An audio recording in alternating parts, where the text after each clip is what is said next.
Everyone, welcome back to Equipoise classes. I am Surabhi and हमने इस channel पे start करी हुई है एक सीरीज जहाँ पे हम एनसीईआरटी सॉल्व करते हैं। सो हमने क्या स्टार्ट किया, हमने क्लास 12th का मैक्रो इकोनॉमिक्स स्टार्ट किया है जिसमें हमने नेशनल इनकम खत्म कर लिया है and we are following the reverse process जिसमें हम पहले क्वेश्चन करते हैं, क्वेश्चन के आंसर देखते हैं कि कौन सा टॉपिक एक्चुअली इंपॉर्टेंट है जिससे एनसीईआरटी भी क्वेश्चन बना रहा है एंड हम देखते हैं कि कॉन्सेप्ट एनसीईआरटी के लिए कौन से ऐसे कॉन्सेप्ट हैं जो वो चाहता है आप बिल्कुल मिस ना करें चैप्टर पढ़ते हुए। जब हम ये देख लेते हैं तो उसके बाद हम चैप्टर पढ़ना स्टार्ट करते हैं। सो ऐसे ही हमने नेशनल इनकम की प्रोसेस फॉलो की थी एंड आज हम करने वाले हैं money and banking start. So same process रहेगा, क्वेश्चन एंड आंसर से स्टार्ट करेंगे and as soon as question and answers get over तो उसके बाद हम ये चैप्टर एनसीईआरटी से पूरा खत्म करेंगे। इस चैप्टर में एक्चुअली काफी ऐसी चीजें हैं जो आपको थोड़ी सी डिफिकल्ट लग सकती हैं। सो डोंट वरी, मैं उसका एक इजी प्रोसेस लाऊंगी आपके लिए and something I mean I always say NCERT is very critical and very important, but some things like from this chapter can be avoided from NCERT to understand the concept first from somewhere else. So that is what I'll take care of. And अच्छा लग रहा है, videos पसंद आ रही है तो आपको कुछ नहीं करना, फटाफट से एक वो थम्स अप बटन आ रहा है लाइक का, वो दबा दीजिए। बहुत सारे लोग बिना चैनल सब्सक्राइब करे देखते हो वीडियोस, प्लीज वो रेड बटन हिट कर दो सब्सक्राइब का, because it would hardly take 10 seconds of yours, but I think it means the world to me. And also share करिए, जितने लोगों के साथ आप शेयर कर सकते हैं करिए। यू नेवर नो किसके लिए ये बहुत ज्यादा इंपॉर्टेंट है, क्योंकि एनसीईआरटी से कोई भी एग्जाम आप पढ़ने जा रहे हैं, कोई कंपेटिटिव एग्जाम भी आप कर रहे हैं तो एनसीईआरटी उस सब चीजों में मैंडेटरी होती है। So this will help everyone and CUET पढ़ने वाले हैं तो बहुत हेल्प करेगा, क्योंकि मैं हाईलाइट भी कराती हूँ कि कौन सी चीजें बहुत ज्यादा ही इंपॉर्टेंट है चैप्टर से। So let's just proceed and I'll share the screen and we'll follow the same routine that we'll do 3 questions आज। so yeah, I think screen is visible and let's quickly start. So first question is, what is barter system, what are the drawbacks? So barter system क्या है, drawbacks क्या है? तो barter system जैसे कि हम जानते हैं, barter system क्या होता है? barter system होता है कि इकोनॉमी में पैसे नहीं है, मनी नहीं है, बल्कि आप हो, see this is you who is watching my video and this is me. Okay, so मेरे पास शूज हैं, मैं शूज आपको दे सकती हूँ, लेकिन मुझे क्या चाहिए, मुझे राइस चाहिए इन रिटर्न। ठीक है, तो मैं आपके पास गई शूज लेके, मैंने कहा please you take this pair of shoes and मुझे राइस दे दो इसके बदले। बट आपने कहा मैं राइस तो दे दूंगा, बट मैं गर्ल शूज का क्या करूं, मेरे काम के नहीं है, मुझे तो इसके बदले कुछ और चाहिए, मुझे डम्बल्स चाहिए। ठीक है, so now there is a problem. ठीक है, प्रॉब्लम क्या होती है कि जो आपको चाहिए और वो मुझे चाहिए वो है या नहीं है, लेकिन अगर वो मैच हो जाए तो बार्टर सिस्टम ये होता है कि आप मुझे कुछ दो, उसके बदले मैं आपको जो चाहिए वो दूंगी। ठीक है, सो बार्टर सिस्टम यही होता है। ड्रॉबैक्स मैंने एक ड्रॉबैक अभी डिस्कस किया, let's just read what is there written. So barter system is a system that was used, I will use the highlighter, that was used in ancient times to exchange goods. In other words, this system was used to exchange one commodity for another before monetary system came into existence. Like for example, if a person having, so rice मैंने ऐसे ही बोल दिया था, I didn't know यहाँ पे लिखा है, if a person having rice wants tea, then he can exchange rice with a person who has tea. ठीक है, सो इसको हम कमोडिटी कमोडिटी इकोनॉमी कहते हैं, सीसी इकोनॉमी, यानी कमोडिटी फॉर कमोडिटी एक्सचेंज। इसी के साथ यहाँ पे ड्रॉबैक्स क्या होते हैं, बहुत बहुत तरह के ड्रॉबैक्स होते हैं। सबसे पहला होता है problem of double coincidence of wants. ठीक है, again the same thing that I expressed कि मैं शूज लेके गई हूँ, आपको शूज नहीं चाहिए, आपको कुछ और चाहिए, सो डबल कोइंसिडेंस ऑफ वांट्स नहीं होना चाहिए। लाइक लैक, यहाँ पे एक प्रॉब्लम हो जाती है कि दोनों ही सेटिस्फाई होने चाहिए। Then lack of common unit of value. अब शूज है, शूज की वैल्यू कुछ और हो सकती है, या आपको राइस चाहिए, राइस केजी में वैल्यू होगा, एंड शूज नंबर क्वांटिटी, दो दो जूते, एक जूता। सो एक कॉमन यूनिट ऑफ वैल्यू नहीं है। केजी को आप लीटर से कंपेयर कर सकते हो एक बार को, लेकिन आप केजी को नंबर ऑफ शूज या किसी भी यूनिट, एक कॉमन यूनिट चाहिए होती है चीजें कंपेयर करने के लिए। सो वो मिसिंग होती है। डिफिकल्टी इन वेल्थ स्टोरेज, तो बहुत सारी चीजें ऐसी होती हैं, पेरिशेबल गुड्स है, कमोडिटी एक्सचेंज करनी है आपको, आप राइस एक्सचेंज कर सकते हो, फ्रूट्स एक्सचेंज करने गए, बट फ्रूट्स अगर आप एक्सचेंज कर रहे हो, सो कॉमन आपका जो वेल्थ ऑफ स्टोरेज है वो पॉसिबल नहीं है, क्योंकि वो पेरिशेबल गुड्स है। तो ये एक प्रॉब्लम आती है। Lack of standard of deferred payment. ठीक है, the future payments could not be met in CC commodity और economy like barter system, as wealth could not be stored. Wealth store नहीं हो सकती, तो फ्यूचर डेफर्ड पेमेंट मतलब future में कर देंगे, आज नहीं कर रहे फ्यूचर में, तो वो भी पॉसिबल नहीं हो पाता। ठीक है, सो ये ड्रॉबैक्स रह जाते हैं। Let's move on to the second question. So अगर आपको एक क्वेश्चन अब मैं बताती हूँ लिखना होता बहुत ही सुंदर तरीके से, तो बहुत ही अच्छा लिखा हुआ है, आपको कुछ नहीं करना था, बार्टर सिस्टम की डेफिनेशन इस सर्कल में लिखते एंड इसके ड्रॉबैक्स को क्या करते, फिर यहाँ पे लिखते, ये एक और सर्कल बनाते, यहाँ लिख देते ड्रॉबैक्स, ठीक है, एंड उसके बाद यहाँ पे कर देते 1 2 3 4, और यहाँ पे standard like problem of deferred payment, problem of double coincidence of wants, headline लिख देते हैं बस, ये जो आपकी टॉपिक्स है ना ये लिख देते हैं, एंड देन इसके अंदर एक्सप्लेन करना है वो आप बाद में कर सकते थे, this is just flow chart हो जाता तो सुंदर लगता। Okay. Then what are the main features of money? How does money overcome shortcomings of barter system? सबसे पहले हमें बताना है कि मनी के फीचर्स क्या है, पार्ट 1। पार्ट 2 देखते हैं, पार्ट 2 है how does money overcome shortcomings. तो मनी अगर शॉर्टकमिंग्स थी, यानी बेसिकली जो ड्रॉबैक थे आपके, जितने भी ड्रॉबैक प्रीवियस क्वेश्चन में थे, वो मनी ओवरकम कर रहा है, कैसे कर रहा है, अब आपको ये बताना है। तो सबसे पहले देख लेते हैं, पहला पार्ट देखते हैं, मेन फंक्शंस ऑफ मनी। सो हम लोग पहले पार्ट में क्या करते हैं, पहले पार्ट में मैं लिखती, पहले तो मैं लिखती मनी होता क्या है, ठीक है, डेफिनेशन लिखती 2 लाइन में आंसर में, ठीक है, उसके बाद मैं लिखती function of money,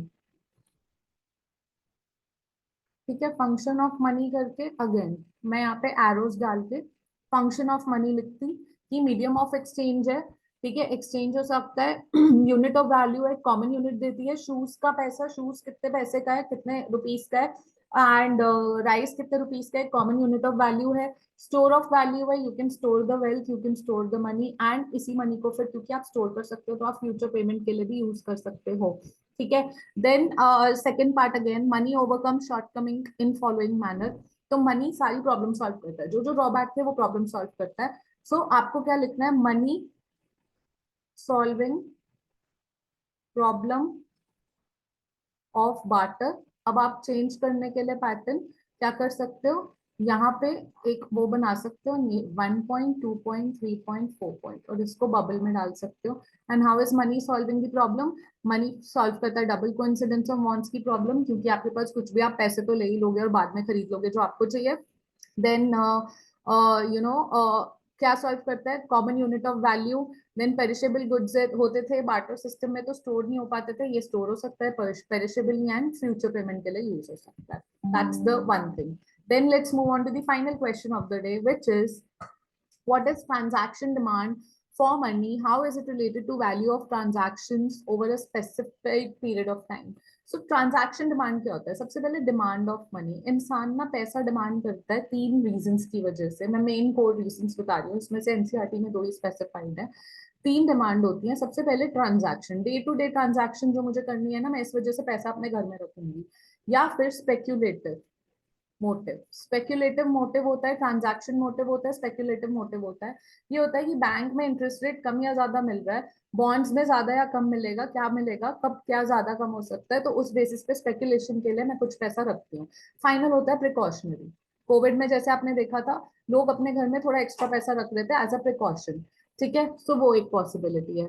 now let's read answer क्या लिखा है यहाँ पे, ट्रांजैक्शन पूछा गया है, ट्रांजैक्शन सबसे पहले बोला है what is transaction, which is very good, ठीक है। Transaction demand for money refers to the demand for money for meeting day to day transaction needs. मैंने कहा ना डे टू डे ट्रांजैक्शन, अब आपको दूध लेना है, बिस्किट लेना है, चाय लेनी है, तो आप डे टू डे ट्रांजैक्शन के लिए थोड़ा पैसा रखोगे, यू विल डिमांड मनी, ठीक है। मनी बेसिकली जो आपके पास पैसा है, आपको डिसाइड करना है आप अपने पास रखोगे और ट्रांजैक्शन मोटिव के लिए, या आप बैंक में डाल दोगे, या कुछ स्पेक्यूलेटिव मोटिव के लिए रखोगे, या प्रिकॉशनरी मोटिव के लिए, ठीक है, पैसा आप ही का है। So as money is liquid asset, ठीक है, as money is liquid asset, what is liquid asset? Easily acceptable or exchangeable, सबसे liquid asset है money, easily कोई भी accept कर लेता है and exchange कर लेता है। Everyone has the tendency to hold money. People earn incomes at distinct points of time but consume throughout the entire period. So income earn तो करते हैं distinct point पे, लेकिन जो consume करते रहते हैं वो थ्रू आउट द पीरियड करता है। So people tend to hold money for transaction purposes, of course रोज आप कुछ ना कुछ ऐसी ट्रांजैक्शन करते होंगे। मैं कह रही हूँ, आप एक ई रिक्शा में ट्रैवल कर रहे हो, या आप मेट्रो में ट्रैवल कर रहे हो, कहीं भी कर रहे हो आजकल, ठीक है, आप जितना ही कोविड ने ये सिखा दिया है कि even if you go to vegetable vendors, उनके पास भी पेटीएम का कार्ड होता है, but still you keep certain cash and you demand money, okay. The relationship between value of transactions and transaction demand for money can be explained as the transaction demand for money in an economy is MDT. तो money demand है, हमने क्या लिखा है इसको, हमने लिखा है मनी डिमांड, तो हमने ऐसे बोला है क्योंकि ट्रांजैक्शन मोटिव है इसलिए नीचे टी लिखा है. Can be written as MDT is equal to KT. अब इसका मतलब क्या हुआ, सबसे पहले देखो K क्या रिप्रेजेंट करता है. ठीक है, K is a positive function and transaction है total value of transaction over a period of time. तो कितनी डिमांड कर रहे हो, एक certain proportion of total transactions that are happening in an economy. ठीक है, तो सर्टेन प्रोपोर्शन K हो गया. अब इसी को आप नीचे ले जाओ, so 1/K into MDT is equal to total transactions. ठीक है, अब आपने इसको क्या कर दिया, इसको आपने V लिख दिया, स्मॉल v. v कितना हो गया यहाँ, v is equal to 1/K. Of course क्या रिप्रेजेंट कर रहा है, velocity of circulation of money. Velocity of circulation of money यानी ट्रांजैक्शन है, मैंने आपको 100 रुपीज दिए, आपने वो 100 रुपीज आगे दिए, तो कितने लोग ट्रांजैक्शन कर रहे हैं, वेलोसिटी क्या है. So velocity VMDT is equal to total transactions.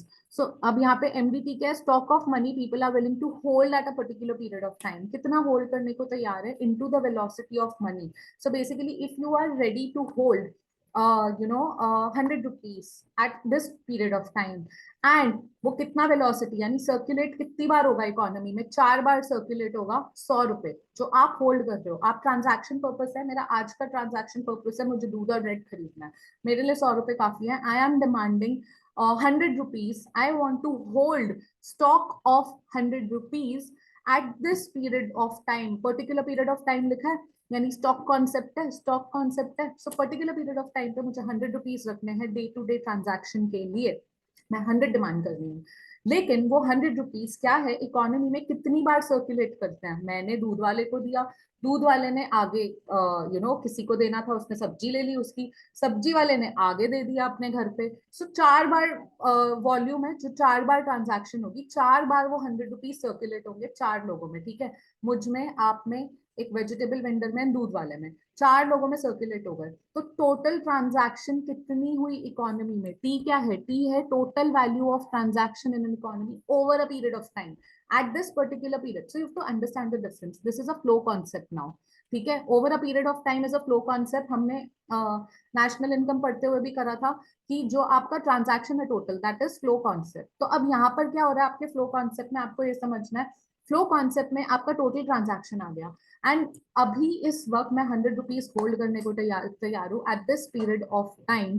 ठीक है, यानी स्टॉक कितना है 100 रुपीज का डे टू डे ट्रांजैक्शन के लिए इस वक्त. लेकिन ओवर अ पीरियड, आज के पूरे दिन में मैं गई, मैंने दूध खरीदा, मैंने 100 रुपीज दिए, दूध वाले ने वेजिटेबल खरीदी, उसने 100 रुपीज दिए, वेजिटेबल वाले ने आपको देने थे, उसने आपको 100 रुपीज दिए. ये over a period of time हो रहा है, इसलिए ये फ्लो कॉन्सेप्ट हो गया. कितनी बार सर्कुलेट हुए वो 100 रुपीज जो मैं होल्ड कर रही थी, 4 बार. तो टोटल ट्रांजैक्शन इकोनॉमी में कितनी हुई, 400. This is it. तो वेलोसिटी कितनी थी ट्रांजैक्शन की, कितनी बार ट्रांजैक्शन होनी थी, 4 टाइम्स. सो वी था आपका 4, मैंने होल्ड किए थे इस पर्टिकुलर पीरियड पे, डिमांड की थी मैंने ट्रांजैक्शन के लिए, डे टू डे ट्रांजैक्शन के लिए 100 रुपीज. 4 बार वो सर्कुलेट होने थे इकोनॉमी में, तो टोटल ट्रांजैक्शन 400 की पूरी इकोनॉमी में हो गई over a period of time. That is the simplest explanation I would say. Because क्या होता है कि आप लोग बहुत टेक्निकल कर देते हो कि आ रहा है 1/V आ रहा है, ये आ रहा है, वो आ रहा है, तो इतना टेक्निकल नहीं जाना. सिंपल एग्जाम्पल से समझो, आपको आज के लिए कितने रुपए चाहिए अपने वॉलेट में, 100 रुपीज. ये 100 रुपीज आज पूरे दिन में 4 बार, अभी पर्टिकुलर पीरियड ऑफ टाइम पे 100 चाहिए इसलिए वो स्टॉक कॉन्सेप्ट है, लेकिन आज पूरे दिन के पीरियड में वो 4 बार एक्सचेंज होगा, 4 बार हाथ एक्सचेंज करेगा, यानी इसकी वेलोसिटी 4 है. तो टोटल ट्रांजैक्शन कितनी हो गई आज के पूरे दिन में, over a period of time आज के पूरे दिन में कितनी हो गई, सुबह से लेकर शाम तक 400. That's it. बहुत ही simple explanation. The transaction demand of money is positively related to total value of transaction and negatively related to velocity with which money is circulated. I don't agree. It is not negatively related. It's just that velocity तो ठीक है, it's 1/K. K से negatively related है.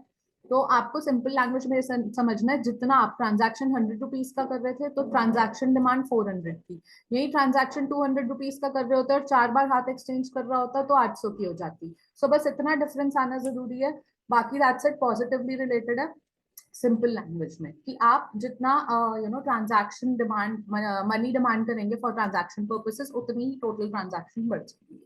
सो I hope this is clear and this was it for today. 3 ही questions करने थे हमने and 3 he question आज का मेरा एजेंडा था, बिकॉज अभी धीरे धीरे थोड़े और क्वेश्चन टेक्निकल होंगे, but this transaction motive I hope that's clear. Speculative motive हम और क्लियर करेंगे। लिक्विडिटी ट्रैप क्या होता है आप मीनवाइल थोड़ा पढ़ के रखिए, and I think it will really help you. बाकी मैं तो करा ही दूंगी, स्पेशली एक वीडियो चाहिए लिक्विडिटी ट्रैप पे, so do let me know. And video अच्छी लगी है, again I remind you, like share and subscribe, you have to remember it. And also comment करके मुझे प्लीज बताओ कि आपको कैसी लग रही है ये वाली वीडियोस एंड आपको मुझसे और क्या चाहिए। And until next time we meet, take care and bye.